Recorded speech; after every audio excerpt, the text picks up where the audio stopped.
I was a student at the National Fire Academy for a number of classes. I participated and graduated in the Executive Fire Officer program. Also was very active with the state training directors, which is known as the North American Fire Training Directors, or NAFTE. Served in that organization for almost 20 years, 10 of which I was in a leadership role. So 4 of those years I served as the president. And worked really hard to make sure that we had a good relationship with ISFSI. But equally important, we wanted to make sure the National Fire Academy was a strong organization, not just with brick and mortar, but also with talented staff and funding to sustain the mission, not only here on campus, but across the country. So when the position came open, I applied to be the superintendent, and that happened in January of 2000 approximately. In September, they gave me a call and asked if I would serve in that role, and I was honored to say yes, obviously with the support of my wife, and we relocated to the Emmitsburg area, and we've been here ever since. So excited to be here and excited to work with all of you. Well, that's awesome, and I appreciate a little bit of background, to kind of fill in some blanks for those of us that don't know you or have never met you. So shifting gears to specifically what's going on with the National Fire Academy, what has the last year and some change looked like in Emmitsburg with all the COVID-19 stuff going on? What kind of changes did you have to make, and what have you still been able to accomplish training-wise, and what's been kind of put on the shelf during that time period? Yeah, and it's a great question, and what I will share with you, I would say that the National Fire Academy was in a very similar place to career and volunteer fire and EMS trainers across not only the United States, but across the globe, which is what do we do in the early days of the pandemic? So nothing the National Fire Academy does is mandatory. So obviously, most of your members are involved in recruit training. So as new recruits are coming in, whether they're volunteer or career, you obviously have to get boots on the ground and get them trained. So you had to pivot and kind of figure out how to do that safely. And that's the same thing that I did with our staff in Oregon, which is what does the new normal, and I know that's a term being battered around quite a bit, but what does the new normal look like in March for fire and EMS training? And for the National Fire Academy, our new normal was to suspend operations and not provide training for a number of reasons. One of those is, as I mentioned, nothing we do is mandatory, but everything we do is important, right? So I'm not diminishing our mission, but we also knew that the students that would normally come here were not going to travel during the pandemic for a number of reasons. One, early on, we just weren't traveling anywhere. States put restrictions into place. And then later on, like right as we got through the summer and into the fall, states put in restrictions as far as if you leave the state, when you come back, you're going to quarantine for 14 days. So for the National Fire Academy, we had to really take a serious look internally to say, we have students that want to come here for a variety of classes. Are they going to come for a 1-week or 2-week class? Is their department going to let them come? Can their department afford to send them to training right now? And if they do have all those permissions, will they have to quarantine for 14 days when they got back? And most of you know the answer to that. No, you shouldn't travel out of state. No, we don't have extra staffing to support you quarantining for 14 days. So we really paused everything we were doing on campus. And that's until we figured out our safety and health protocols. But the other thing that's important to share is that we didn't stop delivering training. So we have very strong partnerships with all 50 state training systems in the U.S. Obviously, there's an asterisk next to Hawaii because Hawaii doesn't have a state training system, but we do have a good relationship with the Hawaii Fire Council. We always issue each state 9 2-day classes that they can deliver with our instructors, so they find the location, they do the advertisement, they help with registration, and we provide the instructors. So we still had a number of states that were able to provide National Fire Academy classes with all the safety and health guidelines in place within the respective state. So in some states, what that meant is that they would use their auditorium and have 6-foot social distancing and people wearing face coverings, and we were able to deliver classes. In other states, they said, look, based on our mandates in our state, we just can't host your classes right now. So what we did with our staff is we basically reallocated those classes being turned back into us and gave them to states that were able to host our classes so that we can continue to do training. We also pivoted into the virtual world. And this is a baby step for us because we want to get into more virtual training. So we had a couple of classes in motion. So executive fire officer, we had to basically pivot our amazing staff and our contract instructors, and we had to develop the fourth year of executive fire officer in a virtual setting using Zoom so we can get those folks over the finish line so they can complete training, and we successfully did that. Were there some bumps and bruises along the way? Yes. Just like all of your members, right? We weren't set up for this, so there were some technical glitches, just like me calling in today for this opportunity, right? I couldn't get logged in. My computer's still spinning, trying to connect, but I'm able to be on the phone and share what we're doing. So there were some bumps and bruises, but we got that class over the finish line. We also were able to pivot a number of our two-day classes into a virtual format, and we're using Zoom for that. So fire cause investigation, a two-day class in high demand, we're able to deliver that virtually with Zoom. Same thing with health and safety, same thing with incident safety officer, same thing with some of the tactics and strategy classes. So we were able to stay active doing that, and that's worked out really well. We also have a number of online classes that we host that were not affected by the pandemic, right? So people can basically go through the self-study courses, and that was unaffected and business as usual there. So as we move into 2021, right, we started to look at our health and safety protocols. We were following the national trends on what people were doing, what were states doing, what was happening with restrictions on travel, what was happening with quarantines. And we saw that we would be able to spin up training again in March of this year. So we started to get ready in March, and then in April, we basically said, yep, we're ready to go, and we brought students back on campus, and we've been running ever since. So our protocol for opening the National Fire Academy, remember, and actually you can't remember this because some of you may not know this, but FEMA has 3 schoolhouses is what we call them. And you'll remember the National Fire Academy is part of FEMA, the Federal Emergency Management Agency. We're based here at the National Emergency Training Center in Emmitsburg. Our other schoolhouse on campus is EMI, the Emergency Management Institute. And also the Center for Domestic Preparedness in Anniston, Alabama, is the 3rd FEMA schoolhouse. So we had to basically work with our medical control and figure out how we can do this with health and safety as the #1 concern. So we got there. So we are encouraging vaccinations. We can't require it legally. We are also testing all of the students and staff every 72 hours here on campus. We're having what you're doing locally, which is temperature checks, face coverings, 6-foot social distancing, self-monitoring, hand washing ongoing. So we were able to reopen the campus and bring students back, however, with a reduced footprint. So where we would normally have more than 400 students on campus, we're running at about 150 to 175 because even though the rooms can hold 30 people, we can only bring half of that number onto campus safely. So we're working through that, and so far, so good. It's worked out really well. I'm glad to see the students back on campus because, quite honestly, since November when I got here, I've told people I've been the loneliest person at the academy because all of our staff have been teleworking, and we've had very few people on board. So the academy was built to train you all, and we're glad to have you back.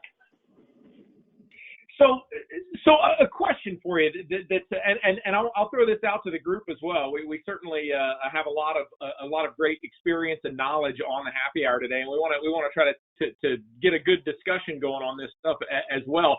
But my question is this: I love fire training. I've always loved fire training, but I don't really know that much about the mechanics of learning and things like that to the degree that some of you all do. And so I guess my question is, what is do you think the quality is there as much with that distance learning? Do you think there's something lost there? Is the retention what it is when you're in person, or is it the same or is it not the same? It's okay. So here's a great answer: yes, no, and maybe. Right. So some classes, yes. Some classes actually might be better in a virtual format. Some classes, no. And you know, one of the things that some of my coworkers asked me when I told them I'm the superintendent of the National Fire Academy, they automatically think of a fire academy like you would see at one of your organizations, which is a training tower, a burn building, etc.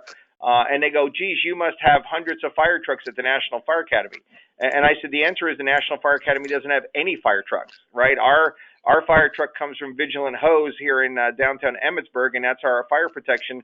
So the National Fire Academy was really created to be the West Point of the fire service. We're not training people how to pull hose, right? We're not training people how to stick an IV. We're not training them CPR. We're training other topics that really are our niche. So some classes, yes, have been very good with virtual.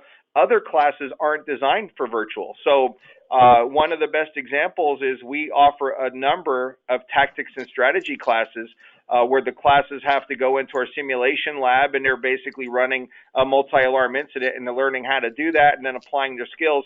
So we just can't do that virtually. The one area where I say maybe is some classes we could do virtually, some can't, but the maybe is, and what's missing is the interaction that people would normally get while they're here on our campus. An example of that is we have right now fire investigation here, which is hands-on. They're doing great, and we have a very active fire arson investigation training facility here where we populate that with furnishings and we start fires, and the investigators basically go through scenario-based training, and they're able to network as they work in their groups of people wearing obviously their PPE. But the Executive Fire Officer Program, a 2-week commitment and a 2-year commitment, those folks really aren't getting the same experience of previous classes because of the social distancing. They're not able to network, right? So everything is very limited. So that's what I think we miss out on in the digital world or the virtual world, is that networking and building those relationships with people doing the same thing like you are, but from different parts of the country and different organizations. So that's why I said yes, no, and maybe. Yeah, no, I get it. I just want to know how you were able to move Wednesday night karaoke into a virtual environment.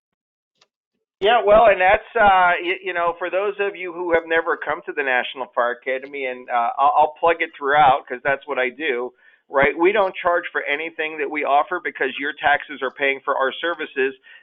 We also have a pub on campus that allows our students to network after a busy day in classes and get to know each other better and talk about problems. But we have not been able to open our pub here, and that's an issue because a lot of the students have said, look, that's what's missing, right? It's not the food being served in takeout containers. They get that.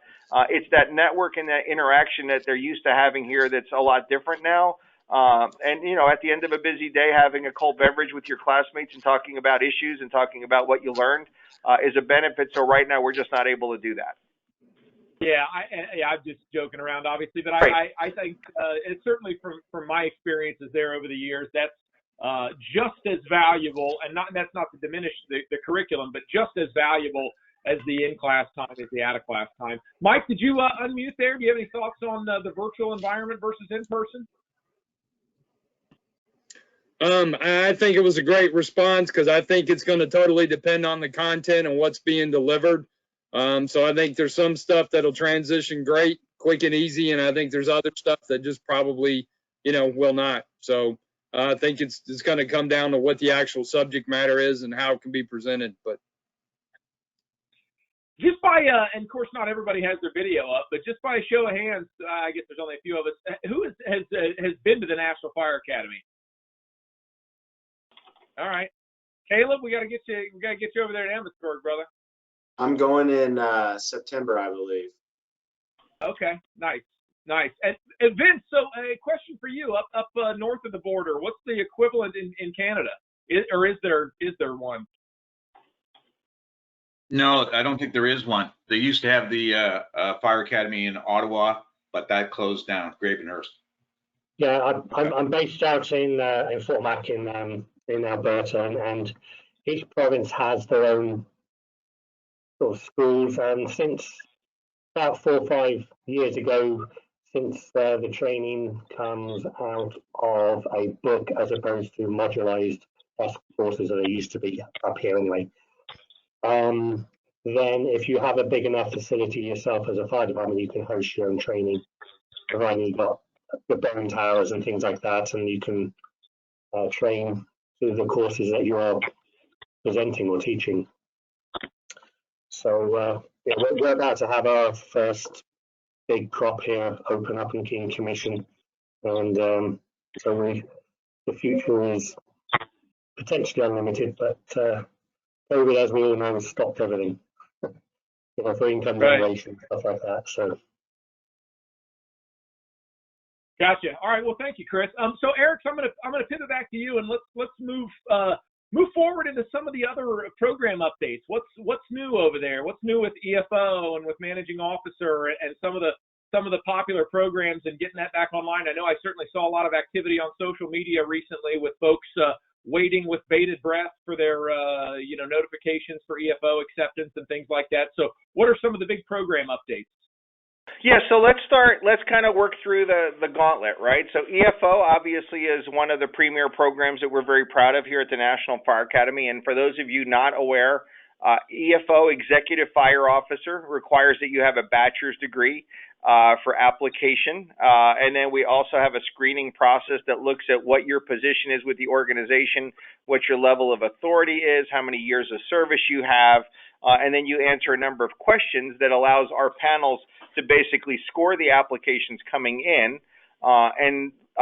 This year we just scored. We had more than 450 applicants for EFO, and just approximately 175 were accepted in the program through a competitive process. So EFO is one of the premier leadership training programs in the United States, but EFO also has recently gone through a major update.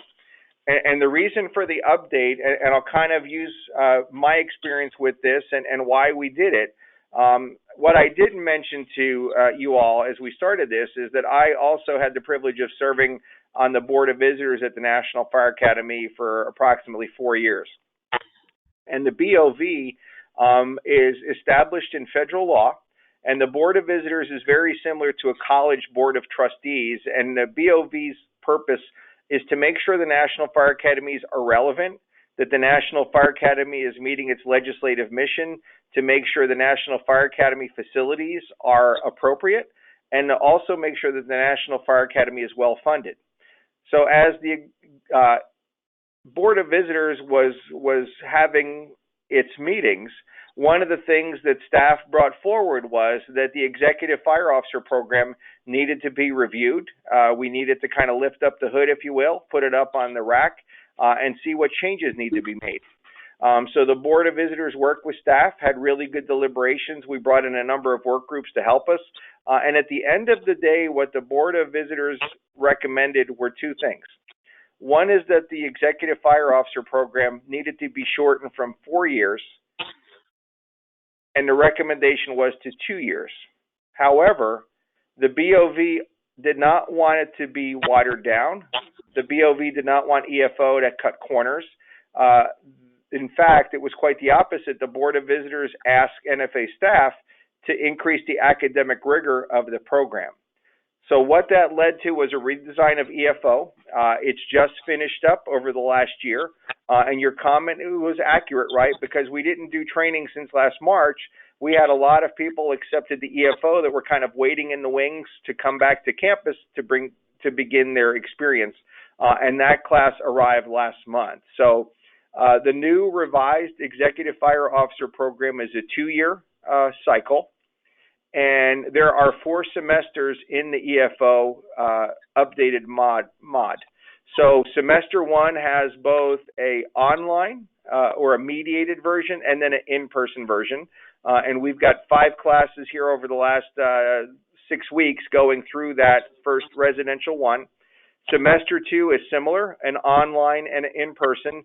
Semester 3 similar, semester 4 similar, and then there's also what we call M5, which is a mediated 5, which is a thesis that the applicants, the candidates will complete working with a mentor, and then they will defend that thesis and present it as part of their culmination of their training. So that's the new EFO program. The academic rigor comes in. So let me kind of back up.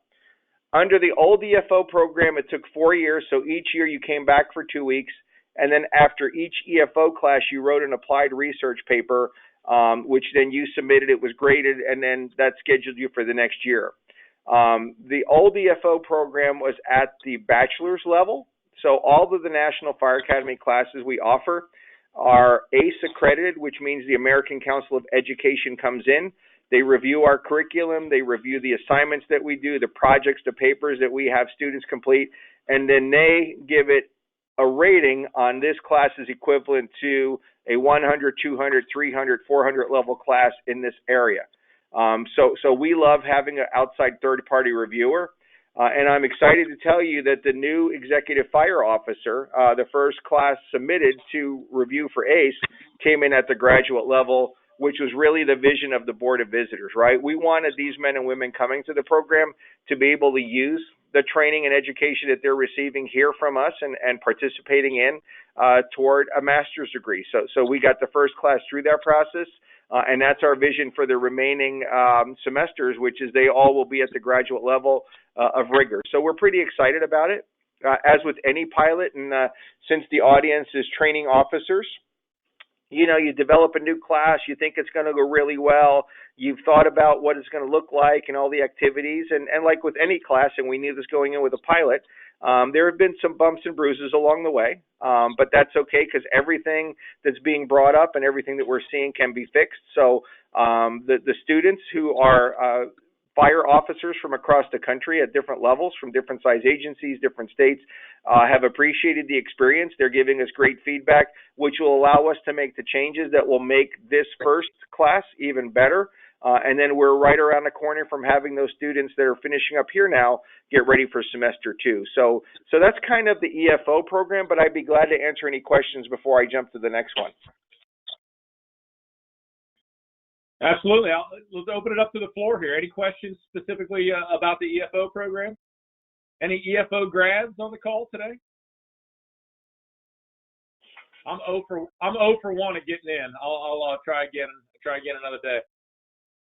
Yeah, and again, I mean, don't if you haven't been accepted, don't take that as a discouragement, right? Just work on your application, and staff is glad to tell you where you might have come up short in the rankings. And I'll just be honest, because I reviewed the papers for the 400 that came in. Some people just didn't fill out all the questions, right? So, the question says, please tell us about your experience at your department in A, B, C, and D. And I would read is, I am a battalion chief in this department. I'm responsible for 14 people on a shift. And that was it, right? So they're not going to get a full credit answer on that because they didn't answer the question. And what we've always said, and what the fire service has said about EFO, the executive fire officer certificate is earned and not given, right? So just because you apply for the program doesn't mean you're going to get in. It's a competitive process, and that's the way people want it. But quite honestly, if people would just kind of review their application or have someone review it, and I'll use kind of an example. It's like an AFG grant, right? You think you wrote a great grant, but have somebody review it to make sure that you covered all the areas, and you might have missed something, and that'll make it better. So it's a good thing. And again, don't be discouraged if you didn't get in, but also we encourage you to reapply. Sure. Steve Schaefer, go ahead. And a question. So you said that a requirement is that you already have a bachelor's degree? Correct. All right. Was that the case in the old EFO, or is that a new requirement? So the old EFO, like the old EFO, no. But when I came into the program into the late 90s, early 2000s, actually, no, it was later than that. So when I came through into like the late 2000s, it was a requirement to have a bachelor's. Oh, well, I guess I better go back to school then, huh?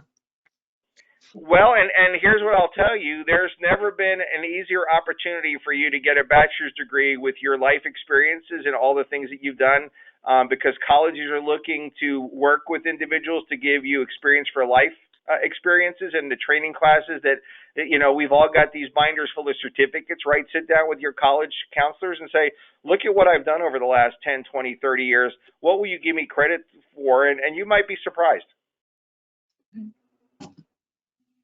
So, Eriks, let's moving forward into some other programs. The managing officer program. It doesn't. So EFO obviously has a long track record, and a lot of folks are familiar with it.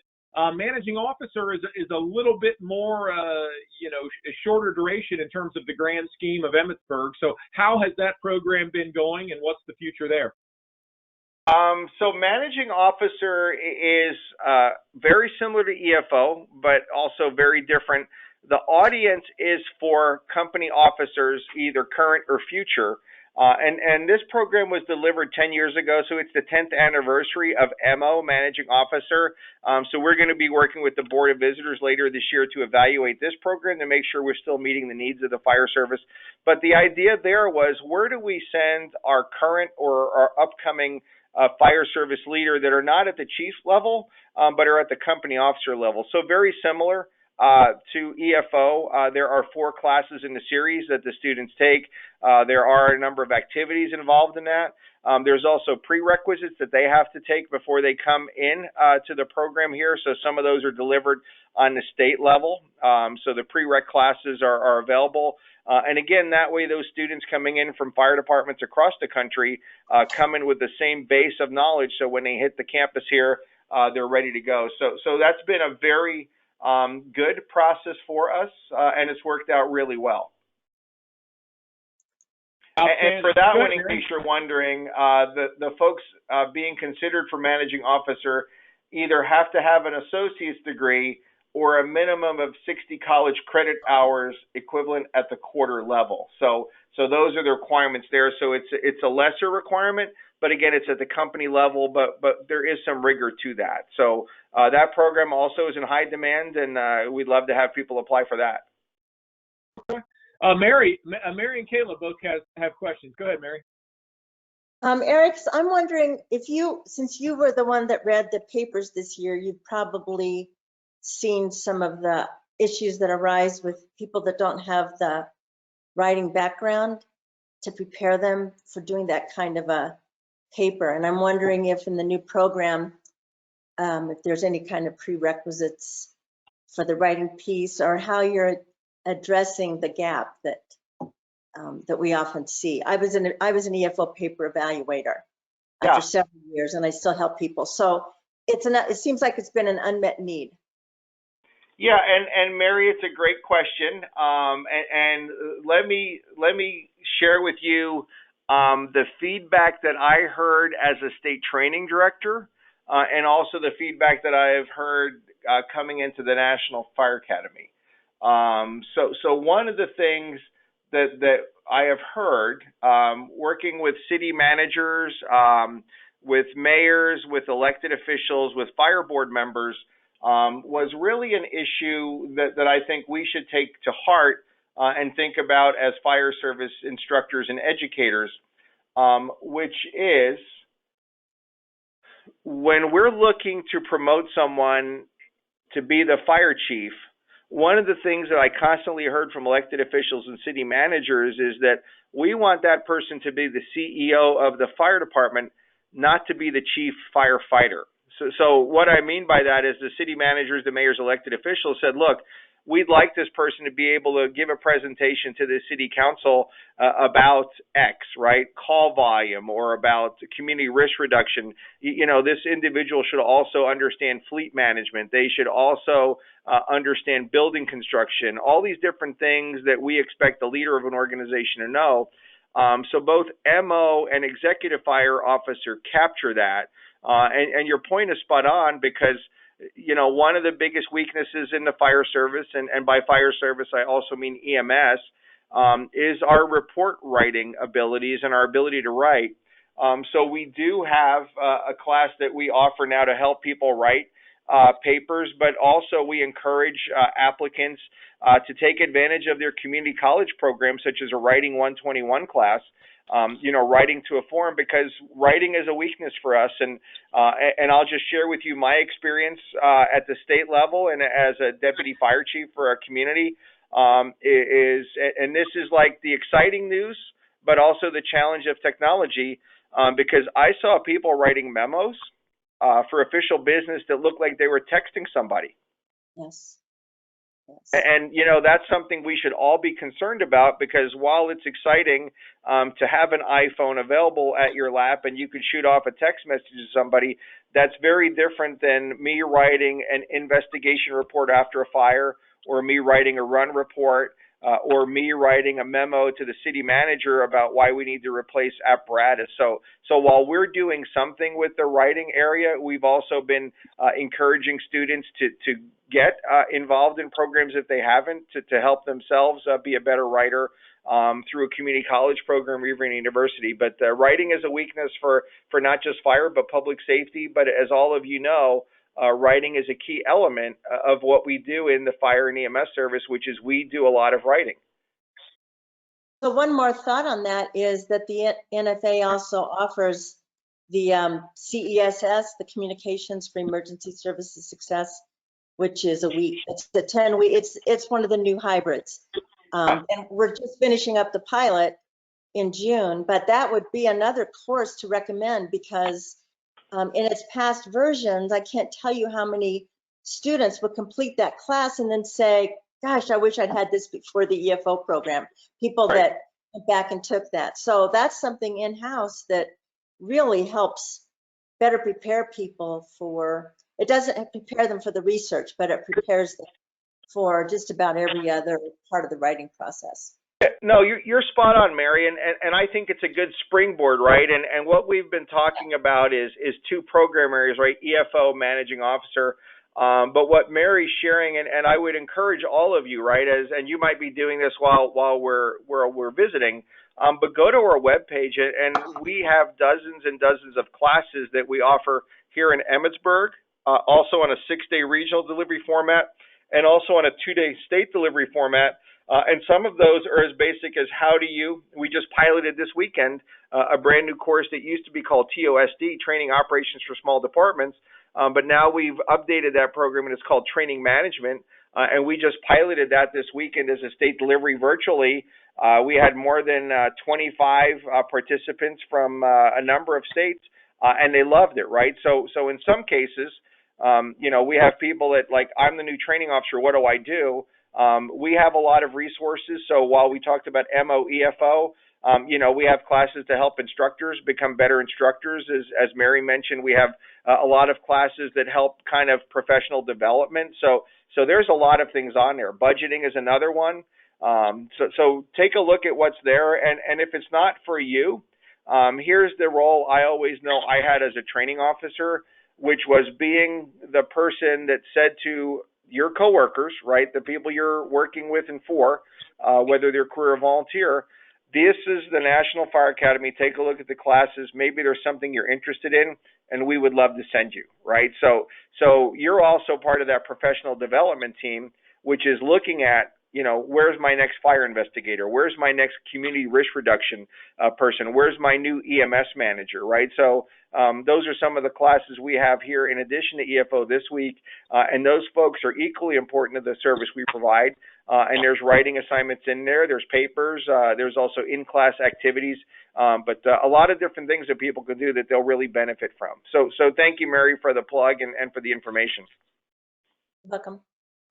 Yeah, for anybody that's, and again, this is typically a pretty knowledgeable and advanced group that we get on these happy hours each month. But for those that don't really understand, there's a lot of different tracks at National Fire Academy, and there's a training programs track, right, where there's one with technology, and there's one that's training program management. And he just mentioned the training operations for small departments, and they're constantly looking at those and upgrading over the years and things like that. But certainly, if you're into training, there's a whole, not just a course or two courses, but a whole series of courses specific to training programs and course design and things like that are absolutely up the alley of everybody involved in ISFSI, and everybody that takes part in things like this happy hour. So, Caleb, I'm going to kick it to you. You had a question, brother.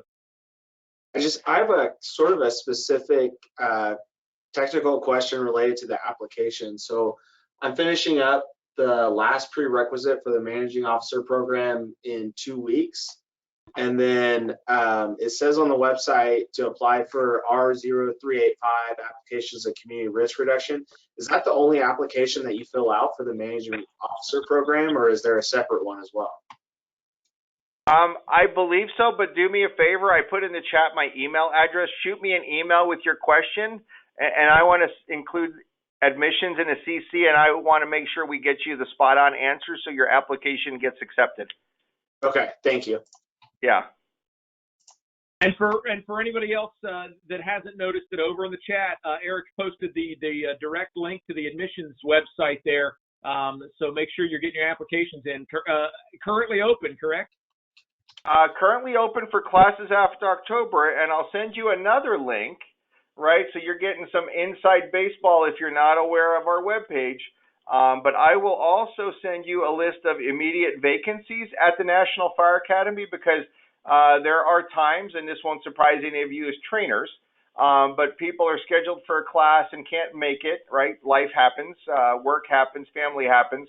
So as a result, we have vacancies in classes, which means if you see a class on that list, we have empty seats. So if you apply, you will find out pretty quickly if you've been accepted. So as I look now, and I just brought it up, so and I'll give you a list of some topics that's out there, right? So in July, we have Safety Program Operations, which is a 1-week class. We have vacancies in 3 of those coming up. We also have vacancies in a class called Fire Investigation, Case Preparation, and Testimony. So that's a 1-week class for people to do fire investigations that have to do paperwork. So that list of classes has vacancies. And then we've got about 7 virtual classes ranging from fire investigator, first responders, health and safety program manager, preparing for initial company operations, virtual class vacancies there. Again, no cost. All you need to do is apply, and then, if you meet the requirements, then we'll get you enrolled. So, Mike, I'm going to kick it over to you for a minute, Mike. I think you had some questions, maybe specifically to some of the training program track, or maybe the history of some of those programs. Sure, Brad, appreciate it. Eriks, I had a question for you. I was very fortunate years ago to go through what was called the Master Trainer Program. Are you familiar with that? I am. So the Master Trainer Program, for those of you that may not know, was basically the EFO program, if you will, for training officers. So you had management and supervision of training, performance and needs assessment, instructional design, course development, instructional delivery. So basically everything that you need to know how to do as a training officer. My question is, because that program went away, is there a plan potentially to revise that or to bring something back that was similar? Because to me, as someone that's in the fire service, you're now the training officer. That was a phenomenal way to learn everything you need to learn about how to do the job. But for whatever reason, I'm not sure it disappeared and went away. So. Yeah, it's a fair question, and one that allows me to kind of share with you some other things about the National Fire Academy. So we have an ongoing update calendar here at the National Fire Academy to make sure our classes stay fresh, and we refresh them internally. And like Mary mentioned, she's working with one of those. So we bring in subject matter experts that work with our staff and work with our instructional design team to make sure that the different areas, so right, we have a couple of different tracks, if you will. So we have an EMS leadership track, we have a training track, we have hazmat track, we have community risk reduction, leadership, tactics and strategy, etc. But we've got a couple of classes that really have kind of been updated that do what the old master trainer did. So we have a 6-day class called Training and Professional Development Challenges for Fire and EMS Leaders. So that's a class offered here. We've got one scheduled for July. So we've got room in that. We also have the new 2-day, which I mentioned was the old TOSD, Training Operations Small Departments, which is now Training Management. We also have an online mediated class called Training Program Design, and then another one called Training Supervision. So those are the classes right now in that grouping, and they get updated every 3 to 5 years to make sure that they're fresh. So those are some of the things that we do. The other thing I'll just mention as a plug is that we also have counterparts over at EMI, Emergency Management Institute. So that's where the NIMS and the IMT training is based. So there's things that, while they're not fire specific, they're all risk, all hazard specific. So don't just look at NFA, also look at EMI for training opportunities. And they also do classes for instructors that you all might find of interest And then the last thing I'll share with you, and this ties into the earlier question, but if you're developing training programs and if you're really struggling or looking for what's out there and thinking about resources, remember the National Fire Academy has the largest library in the United States of fire, EMS, and emergency management documents. So think of your local library. Well, ours is specifically for fire, EMS, and emergency management, and it's available to you free of charge. So we have full-time librarians. You can call and say, look, I'm working to develop a class on X. What do you have? And they're research librarians, so they'll work with you and find that information and send it to you. If it's a book or books that you need, we're part of the interlibrary loan system. So you go to your local library in XYZ community, you tell them you want something from the National Emergency Training Center library. They'll basically send a request here. We'll send that book to them. And then they'll issue you there in your community. You drop it off there and they mail it back to us. So that's a resource a lot of people don't know about. And it's something I think as trainers and educators you'll find of interest. Yeah, that's really cool. And something just popped up in my head as Mike was talking about that old master trainer program, and that it doesn't really exist in that format anymore. And when we talk about the different tracks, has it ever been discussed as to have some type of recognition if someone, say for example, I was really interested in training and I ended up taking everything in the training program track, like having some type of certificate or credential or something that recognizes that, kind of in the same vein as like EFO or managing officer program or something like that. Or I took all of the classes in community risk reduction and am now receive XYZ, certificate on the end or something. Is there anything like that, or is that anything that there's any credence to? It's a very good question and a discussion that we're having internally with staff, because and this isn't to take anything away from executive fire officer, managing officer, but that's the same discussion we're having with other programs. For example, fire and arson investigation has said, look, why don't we do something similar to executive officer, where if you go through the 6 fire and arson investigation classes, that you get a certificate at the end that says that you've met this standard. So again, we're not a certifying body, so we're not issuing like ISFSI Pro Board certification. So that's not what we do, right? That's what you and states do. But we're having that discussion right now about, and the analogy I'll use is, if you think of a college or university, but we're not one, right? But a college has a law school, but they also might have a school of music and a school of art and a school of history. And that's the discussion we're having here. Can we look at replicating what we've done with EFO and MO and do the same thing in other areas? And the answer is probably, but we've got to figure out what that looks like. Gotcha. Yeah, go ahead, Mike. You got another question? Well, that was why I brought up the master trainer, because basically that was what that accomplished.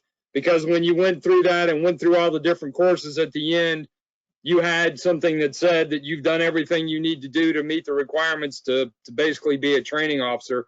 And once again, that was basically an EFO or an MCO, equivalent. But that, like I said, kind of has gone away, and now it's back to just individualized classes. So. Yeah, and I just want to add on to that, like when you're looking through the course catalog, you're like, oh, that sounds cool. Oh, that sounds cool. Oh, that sounds cool. It would be really nice to have a direction to go in. Yeah, and I think that's the challenge and the opportunity from us at the National Fire Academy, right? Which is that everyone coming here is coming for a different reason. And if you look at local training and state training, it's, and I'm not saying what I used to do was easy at the state level, but I knew I had my fire officer 1 through 4. I had my fire instructor 1 through 3, right? I had my firefighter 1 and 2, and I could get curriculum and I could benchmark against NFPA standards for all of those. And really the National Fire Academy isn't in competition with anything that you or your states are doing, because those are important things. And we're not really going to do things that are already being done locally or on a state level because they're being addressed, right? We kind of find those niches of areas that people don't do locally, but that there's an area or a community of interest that we can do that really well. So that's why you'll never come here, right? Because one of the questions I get a lot is, You know, will this class lead to me getting my Fire Officer 1? No.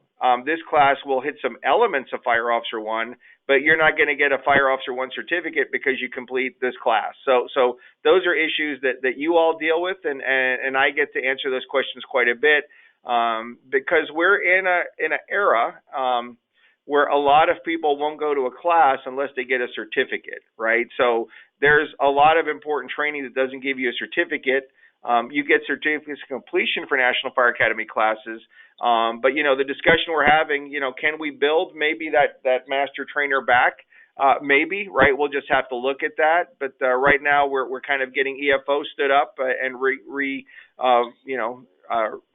reevaluated, upgraded, new and improved, and then MO is up for review here. But we're having discussions internally from the branches and the staff about doing that for some other areas. So I think it's a very good question, a very timely question.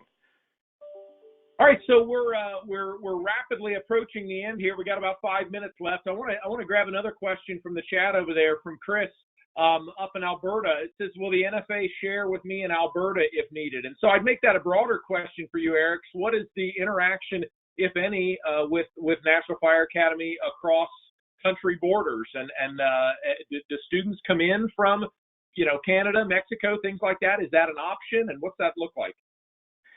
So yes, we have had students here on campus from outside the United States. Our requirement is that we have to make sure any seats are filled with United States Fire Service personnel first, because obviously it's United States funds that are covering our expenses. But if we have seats available, we have had students from other countries virtually. So all these classes I'm sharing, we've had people from, Brazil in the Incident Safety Officer class. We had somebody from Jordan in the 2-day fire investigation class. We have had a number of our colleagues north of the border in Canada here on campus and also virtually. So as long as we have the United States Fire Service folks take the seats, and if we have openings, then we could do it. On campus, it's a little trickier. So we have to go through some paperwork, but I'll share my personal experience in my EFO class one year. I had an individual that was equivalent to a battalion chief in the U.S. from the Hong Kong Fire Service, right? So we have had that, and that was a great addition to our class. We just had an EFO graduation earlier this week, and the commissioner of the New South Wales, Australia Fire and Rescue Service was our guest speaker. And guess what? He is a graduate of the EFO program. So yes, we do believe in national partnerships, and we do have that, obviously, with North American Fire Training Directors. That's made up of U.S. and Canadian fire directors from states, territories, provinces, and we're very active in that. So yeah, we're part of the larger effort to make sure we have firefighters that are well trained and healthy and safe. But we also have to make sure when we're letting students in classes that U.S. career and volunteer have the first shot. That's awesome. Yes, you talk about, gaining some interesting perspectives, not just amongst fellow firefighters in the United States, but outside as well. So that's super awesome. So we're close to the end here. Hey, Chief Smith, how are you, sir? You got on it as right as we're signing off. Are you? Oh. Can you hear me, Drew? Yeah. Oh, I guess okay. I Well, calculated my time. Yes. Sorry, you were an hour off. We're just wrapping up our conversation.